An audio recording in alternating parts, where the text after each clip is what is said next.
in Canberra.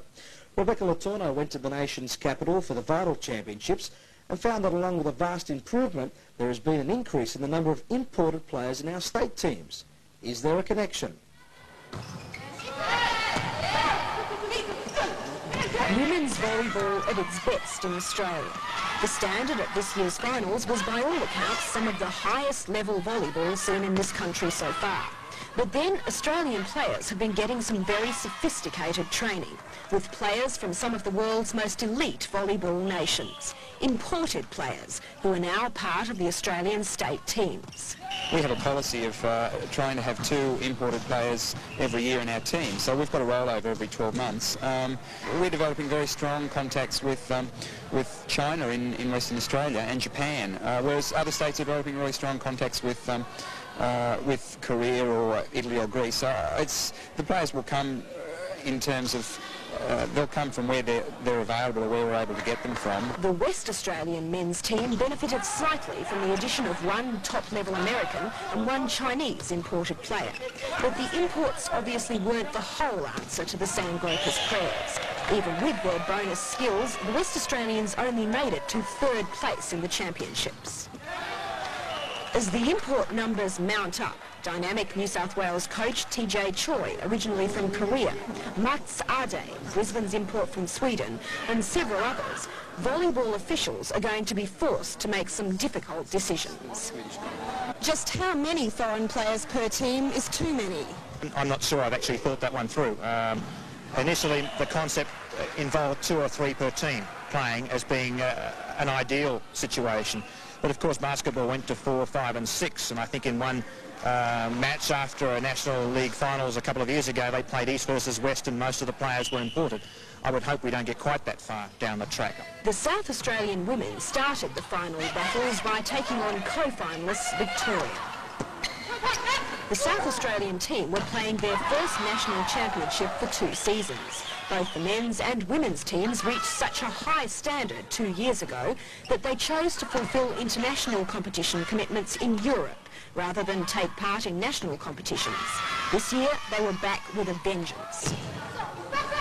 The Victorian women remained unflustered by their opposition's reputation and put down some solid shots in the first set.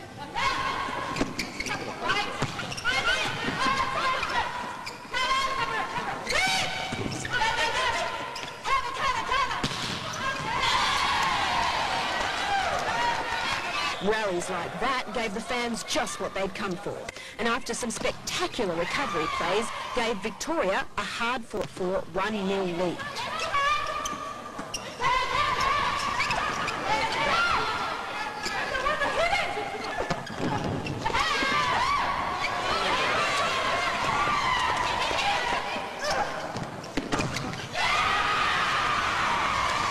Despite their lead, there were times in the second set when it seemed whatever the Victorians did, it just wasn't enough.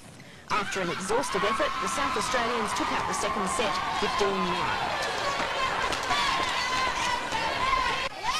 15-9. In the third set, Victoria's energy and enthusiasm took them through some thrilling plays.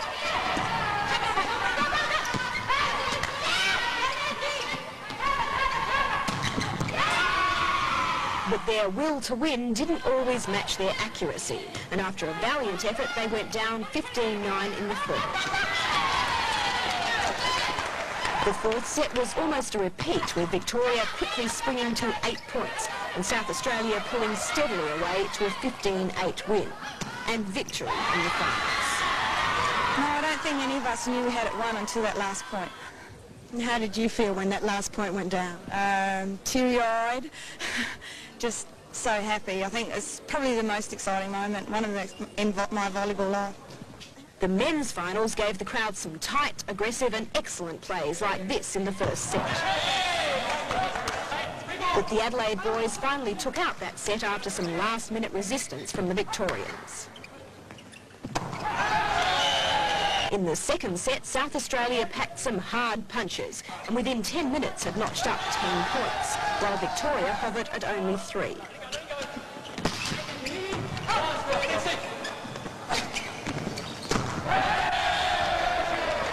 Shortly after, the Victorians succumbed to the power of, among other things, the South Australian spiking ability, leaving the score 2-0. In the third set, Victoria scored well off some silly South Australian errors, and some beautifully placed spikes completely eluded the South Australian defence.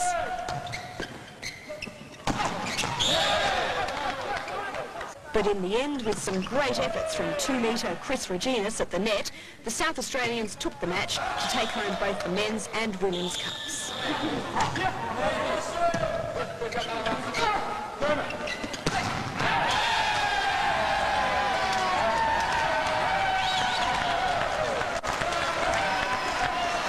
We always had to maintain our consistency, and as long as we could do that, we were going to win the game. Do you think there were problems? No, there weren't any problems on our side of the net. Not one single problem? No, but we have confidence in each other, and we play that way. So.